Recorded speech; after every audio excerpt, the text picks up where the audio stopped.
the GTA Online event is almost coming to an end, so in this video I will show you 5 things that you don't want to miss before this event refreshes. Leave a like on this video, subscribe if you are new, and let's dive into it. So first of all, we need to start with the event week's end date, and everything will be refreshing on July 31st, so hopefully once you guys see this video you should have plenty of time to complete some different things. The first thing that I think that you probably want to try and get will be the 2 free cars from the event. The first free car is inside the casino for the Lucky Wheel podium vehicle. This one will be the Granger 3600 LX. I don't think this one will probably be an essential thing to get, and the main reason I included this is because it is free, but the second free vehicle is probably the main one, and I would definitely suggest that you try and get this. So over inside the LS car meet for the prize ride, this will be the Karen Sultan Classic. Hopefully you guys have been playing the LS car meet series before seeing this video, because you will need to place top 4 in the LS car meet series for 4 days in a row, which might be slightly demanding if you have not started yet. The Karen Sultan Classic also has this pretty cool livery, and for myself at least, I really like the Karen vehicles, especially the Sultan ones. They typically handle really nice, and visually I think they look amazing as well. Moving on to the second thing that I think you guys should also complete, it will be this new KO Preco Motor Wars adversary mode, because if you just complete 1 session of this, you will unlock the gold gun necklace. This is what the necklace looks like. I think it looks really cool. I don't actually think we have seen a gun necklace in GTA Online. I could be completely wrong, but from my experience playing, I have not seen one. Now you might be wondering why I included this, because this KO Preco Motor Wars also has double money and RP, or a 4 times bonus for GTA Plus, and that bonus will not be refreshing with this event. It will be lasting until August 6, and from my research on this gold gun necklace, I could not find any information of when this would refresh. It might last until August 6, but it also might not be available to get after July 31st. So it might be worth just completing one of these things before the new event comes around, just in case. Next up, we have the weekly challenge. This will be really straightforward to complete, and it will get you a really nice $100,000. To go ahead and do this, you will need to complete 3 safeguard deliveries. The deliveries themselves are some of the easiest things. You just want to head over to one of these locations, start the delivery and deliver the goods, and just bear in mind you will be getting some money for completing these things, roughly around $20,000 per delivery. So it's a pretty nice additional side of income. If you guys want to speed up the whole process of delivering these goods, a really nice little trick that you can do is start one of the deliveries, and if the delivery location is really far away or the payout is not up to what you want, you can cancel the job through your phone, run over to the delivery depot again, and start another delivery. There will be no cooldown or anything like this, so I definitely recommend doing that if your deliveries are located really far away. It might potentially save you just a little bit of time. After completing my 3rd delivery, you will see I got the instant payout for the weekly challenge, which is really nice because sometimes you will not get the instant payout. Make sure that you do that before the refresh. The next thing that I would also include from the event will be the discounts. For the most part with GTA Online event weeks, especially really bad ones like we have got this week, the discounts really do save the event. I mean, as you guys can see on screen, we had a 40% off all of these different vehicles, which in itself is just a huge discount. And even just looking through the vehicles themselves, we have some really nice options, even some weaponized ones. For example, the half-track, the buzzard, and the anti-aircraft trailer.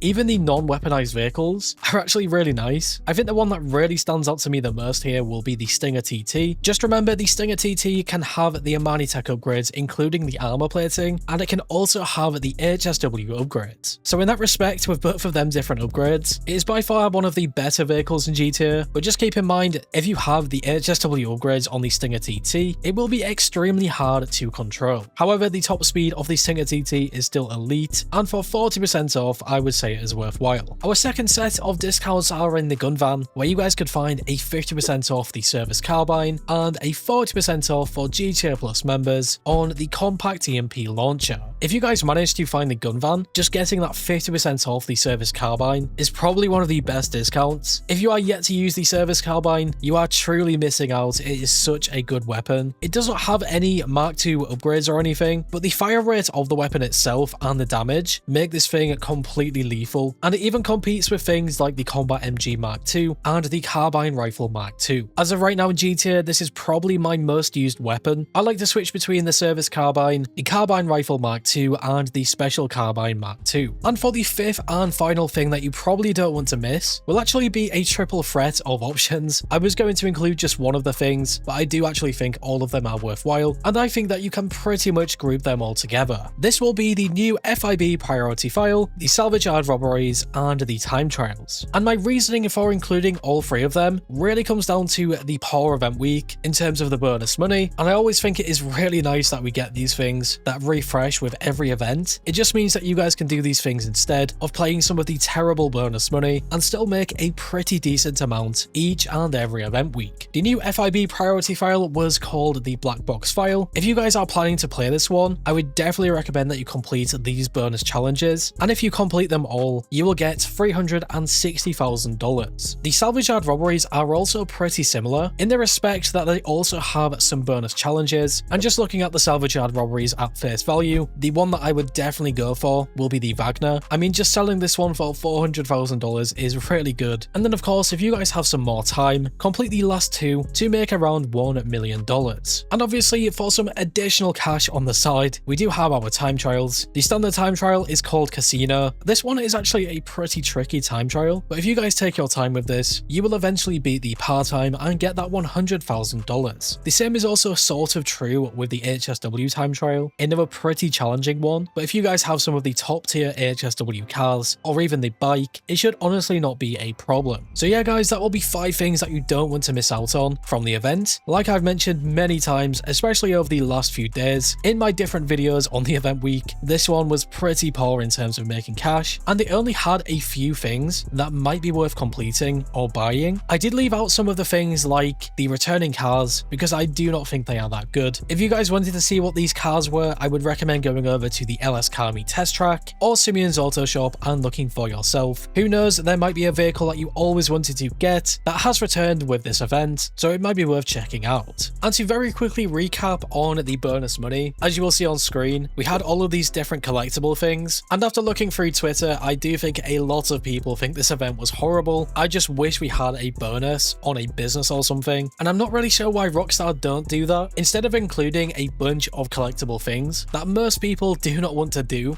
I wouldn't even be as bothered if Rockstar just did 1 or 2 of them and then had a bonus on a business. I think it would make the event so much better, and it would probably make a lot of people want to play more. But anyways guys, let me know what you think about these 5 picks. Do you agree with these or not? Also let me know if you have been playing at the Motor Wars on the Cayo Perico Island. I remember a long time ago playing the Motor Wars when it was just the standard one, located at different points in the city, and it was extremely fun. But nowadays in GTA Online, I rarely touch adversary modes. I don't really find them fun, and if anything, I really just prefer using my different businesses. But anyways guys, that will wrap it up for this video. Let me know what you think in the comments below, and as always, if you went on to enjoy this video or found it useful in any way, shape or form, leave a like. I always do appreciate your support, and if you are new here and like what you see, subscribe and hit that bell icon to never miss a video. Finally guys, stay safe, thanks for watching, and I will catch you in the next one.